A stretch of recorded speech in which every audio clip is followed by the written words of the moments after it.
Okay, so this is probably my first video, which is about the work of Michel Foucault.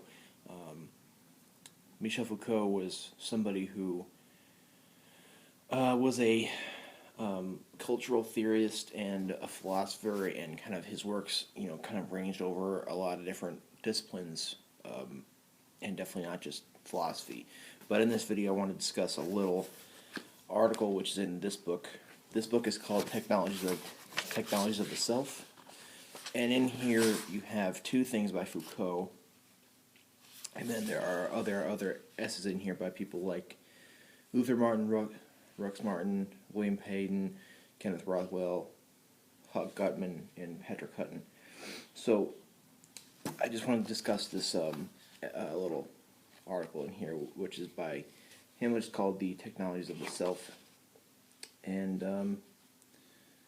I guess the whole thing here is he discusses the dialogue by Plato, which is called the Alcibiades. And what goes on in that dialogue is Socrates talks about how you should know yourself, and that's what this whole thing is about, knowing yourself. And I won't go into the whole details of this, but I want to discuss a few points about what a technology is. I mean, the four technologies that he discusses, and how he says that he has only really focused on two of them, and kind of discuss some paradoxes of when you try to do some hermeneutics of the self, and try to decipher yourself. It's some paradoxes that come down when you try to do that. So when you try to know yourself, a technology of the self is it's mostly, let me read what he says about technology of the self. I'm trying to explain it and I'm not doing it very well. Let's see. A technology of the self which permits individuals to effect by their own means, or with the help of others, a certain number of operations on their own bodies and souls, thoughts, conduct, and way of being, so as to transform themselves in order to attain a certain state of happiness, purity, wisdom, perfection, or immortality. So, but a technology of the self is a lot of the business of that is figuring out what you are. The whole thing that Socrates says that we should all do is to know thyself, and that's what a lot of that does. But there are four technologies that Foucault states there to be. The first one is technologies of production, which is to transfer, manipulate, or produce things. Technologies of sign systems, which permits the use of signs, meanings, and symbols and systems of signs. And the technologies of power, which is what he definitely uses a lot, or used a lot, is to determine the conduct of individuals, which submits them to certain ends or domination, or the objectifying of the subject. So the technology of the self and power are the two things that he does, that he has a lot used. The whole stuff about power is just that's crazy work that he has done, and I think it's amazing to read it. And personally, the reason I haven't done anything on this channel about Foucault is because I haven't felt confident really about my grasping of his work. But here I do want to discuss the technologies of the self here, because when one does that, there's a little paradox which you will find, and as to which part of yourself you should renounce and which part of yourself you should acknowledge. So, the link between the obligation to tell the truth and the prohibition against sexuality or homosexuality, and he links this to sexuality, because in sexuality there are things that a human might want to do, which can be seen as perverse, like homosexuality is seen by people as being perverse, and there are many different acts that are of sexuality that are deemed perverse, and by certain organizations can be prohibited or forbidden, and that's kind of where a lot of the paradox comes in here. So how the subject deciphers himself with regard to what's forbidden,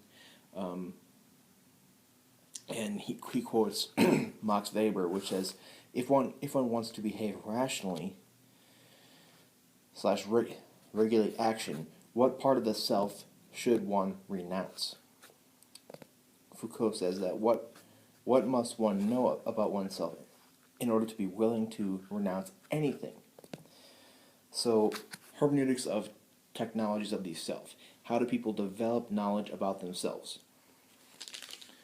And that's through various disciplines like economics, biology, medicine, and all these different things, which Foucault, in his life, many of his writings have acknowledged those things, like his book Discipline and Punish, which Chad African has recently put a lot of videos about on.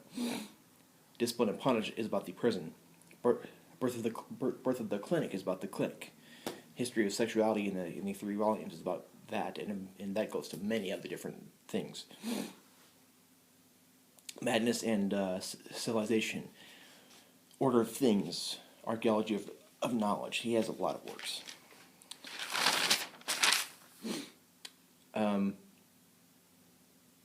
How do these things function together? How does our deciphering of ourselves and the possible things of ourselves that we should renounce, how does that all function together? And what does it mean to know yourself? Is to take care of yourself. And he kind of talked about the basis of morality. Morality is, of course, as you might know, the code that we have, which says that that some things that we might think about doing are wrong. It's like such possible religious moralities, like a Christian morality or a Catholic morality, would call certain sexual acts as perverse or wrong, or or just the common sense morality or the secular morality that everyone has states murder or necrophilia to be wrong. Morality is just that code which draws a line in the sand, which says these things are permittable, or these things are okay to do, and these things are not. However, there are people have a desire to do things that are immoral. So,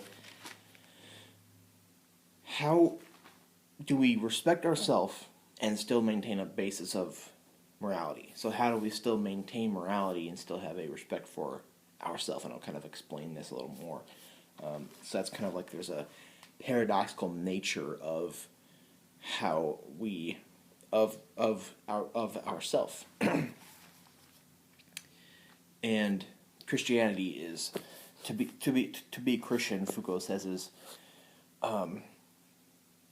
that self renunciation means salvation. So that's kind of like to decipher yourself or to know yourself, and to be moral, or actually to respect for yourself and to care for yourself and to be moral, can be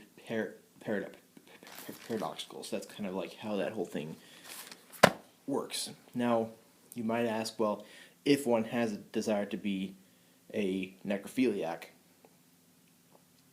how is that? And a person denying that desire, how is that a lack of respect for himself? Well, a desire that you have any desire that one has, whether it be a homosexual desire or any kind of desire, any kind of desire that you have is a part of you. That's you. A desire that you have, or a act that you wish to undergo, is essentially you, because if that thing were not a part of you, you wouldn't have the desire to do it. So, however, so when you decide for yourself and you figure out who you are and to know yourself, you're gonna find some stuff there that you might not want to find. You're gonna find some desires to do some things that you see as wrong, or that your basis of morality sees as wrong. So, to reject a desire to be a necrophiliac, or to reject your desire to be a homosexual, that's if you have those desires, that could, and then if you have those desires, rejecting those desires could be seen as lack of respect for yourself, because you are renouncing a part of yourself. Just like a Christian or Catholic morality who says that it's wrong to do these actions, people who have desire to go murder somebody and rejects that desire could be out of lack of respect for yourself. So through a technology of the self is breaking down what this is, figuring out what entirely each subject is. Any one subject deciphering himself. And Socrates says that it's best to know yourself, and that's what this whole thing is that to figure out who you are. And that, excuse me, I don't know why I'm getting so mucusy right now. There are several reasons why know yourself has obscured take care of yourself. First, there has been a profound transformation in the moral principles of Western society. We find it difficult to base rigorous morality and austere principles on the precept that we should give ourselves more care than anything else in the world. We are more inclined to see taking care of ourselves as immorality, as a means of escape from all possible rules. We inherit the tradition of Christian morality, which makes self-renunciation the conditions for salvation. To know oneself was paradoxically the way to self-renunciation. So, how does knowing yourself and taking care of yourself, how does that all work? A technology of the self is is like doing the business of knowing yourself and figuring out who you are is the business of knowing yourself, and figuring out what is taking care of yourself is rejecting certain necrophiliac desires. Is that if one were to have that desire and then rejecting that desire, would that be not taking care of yourself, or what?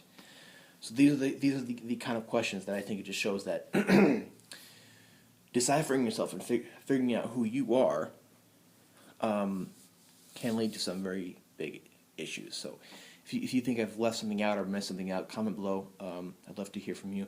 Also, if you have a question, definitely also comment below, because whenever you comment, I get an email, and if your comment is constructive, then I always respond. Thank you.